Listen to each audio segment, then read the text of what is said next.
Adakah Nabi pernah meruqyah diri beliau sendiri ketika beliau dalam keadaan sehat?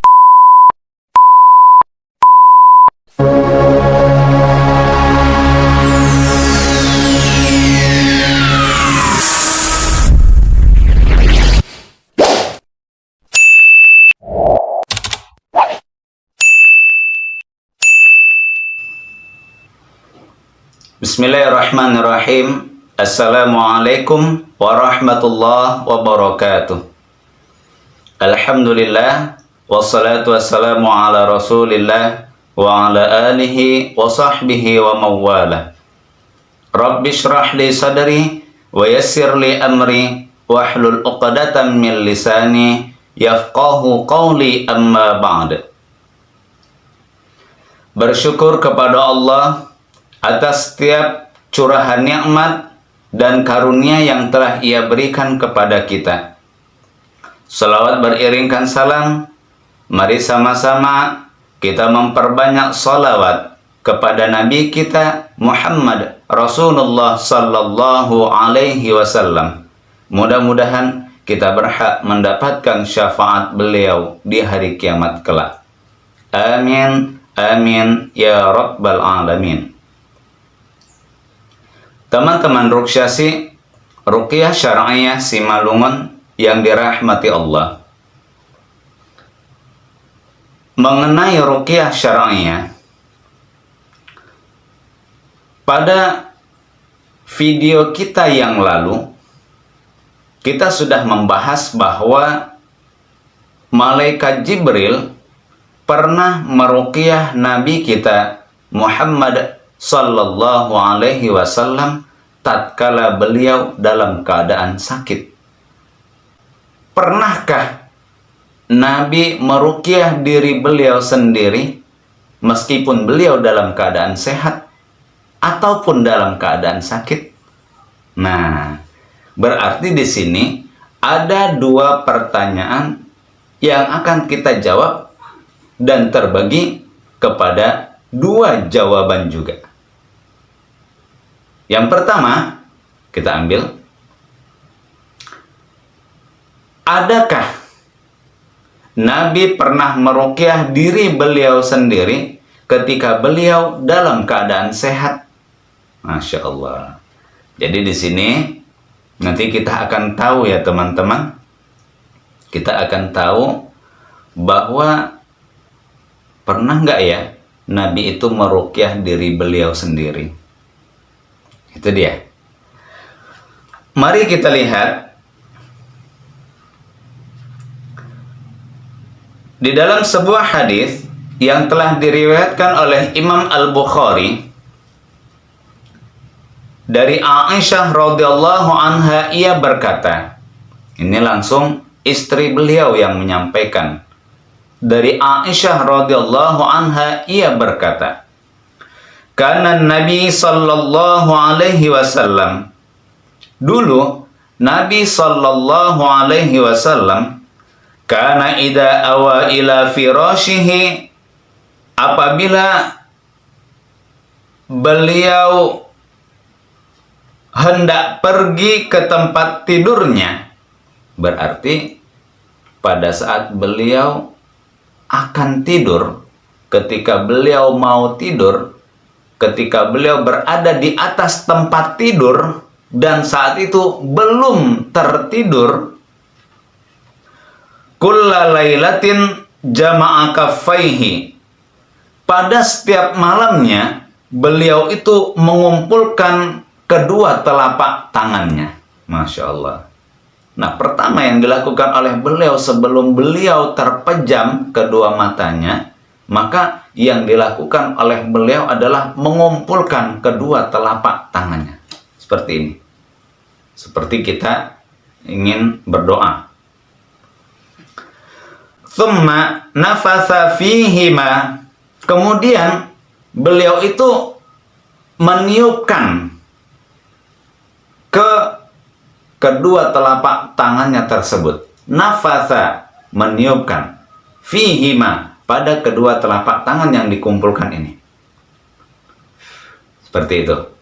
Berarti kita tiup.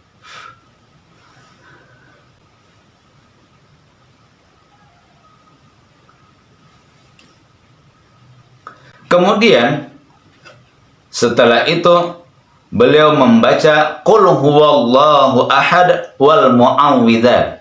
Masya Allah. Berarti ada 3 surah yang beliau baca. Pertama, Qul huwallahu ahad. Berarti ini adalah surah Al-Ikhlas. Surah Al-Ikhlas. Yang kedua, wal mu'awwidzat. Wal mu'awwidzat itu disebut dengan ayat-ayat perlindungan surah Al-Falaq dan surah An-Nas.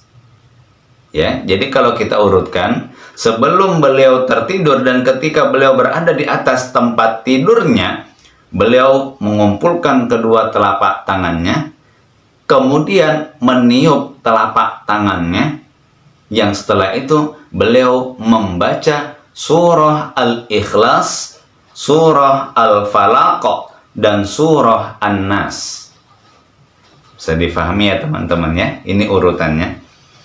Thumma yamsahu bihima mastata'a min jasadihi. Kemudian beliau itu mengusapkan kedua telapak tangannya itu kepada seluruh tubuh yang bisa digapai. Nah, kepada seluruh tubuh yang bisa disentuh, yang bisa digapainya. Yabda'u bihima ala ra'sih. Dari mana kita mulai ketika kita ingin mengusapkan kedua telapak tangan kita setelah kita membaca 3 surah yang tadi? Ternyata Nabi memulainya dari kepala beliau terlebih dahulu. Jadi kepala yang disapu. Wa wajhihi. Kemudian wajahnya. Wa ma aqbala min jasadihi. Kemudian langsung kepada seluruh tubuhnya. Wa ma aqbala min jasadihi, kepada seluruh tubuhnya. Wa yaf'alu dzalik thalatha. Dan beliau melakukan hal itu sampai 3 kali. Hadis riwayat Imam Al-Bukhari. Teman-teman ruqyah syar'iyah Simalungun yang dirahmati Allah. Setiap malam inilah yang dilakukan oleh beliau, sebagaimana yang telah disampaikan oleh istri beliau, Aisyah radhiyallahu anha, "Idza awa ila firashihi kulla lailatin." Setiap beliau hendak tidur atau sebelum terpejam ketika ingin tidur, setiap malam ini yang beliau lakukan. Nah, ketika beliau melakukan hal ini menandakan bahwa beliau saat itu dalam keadaan sehat. Itulah sebabnya meskipun Nabi Shallallahu Alaihi Wasallam dalam keadaan sehat, tapi Nabi setiap hari terus meruqyah diri beliau sendiri. Apatah lagi kita sebagai umat beliau, tentu kita dianjurkan untuk meruqyah diri kita sendiri. Itulah sebabnya mengapa ketika kita setelah melakukan prosesi ruqyah terhadap pasien-pasien kita, kita selalu menganjurkan kepada pasien-pasien kita untuk meruqyah dirinya sendiri. Nah, di sini pertanyaannya, bagaimanakah cara Nabi meruqyah dirinya sendiri? Adakah tuntunan-tuntunan yang bisa kita lakukan? Di mana tuntunan itu adalah bersumber dari Nabi kita Muhammad Sallallahu Alaihi Wasallam. Ada nggak ya contohnya untuk meruqyah diri kita? Dan apa ayat yang kita baca? Masya Allah. Jadi semua pertanyaan-pertanyaan ini sudah kita jelaskan, sudah kita jabarkan secara detail dan mendalam. Singkat insya Allah sebagaimana yang telah disampaikan oleh Aisyah istri beliau di dalam hadis ini, dan hadis ini diriwayatkan oleh Imam Al-Bukhari. Teman-teman ruqyah syar'iyah Simalungun yang dirahmati Allah, yuk kita amalkan isi yang terdapat di dalam hadis ini, di mana isi tersebut Nabi meruqyah diri beliau sendiri di setiap malam sebelum beliau tidur di malam hari. Mudah-mudahan dapat kita amalkan dalam kehidupan sehari-hari. Meruqyah diri sendiri itu bisa saja kita sebut dengan meruqyah mandiri.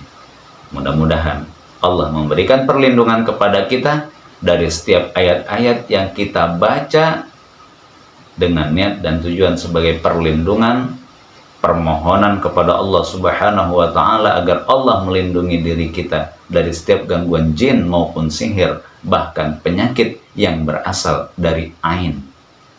Semoga Allah memberikan benteng yang kuat sehingga kita tidak mudah untuk diganggu oleh jin, syaitan maupun sihir. Billahi taufiq wal hidayah.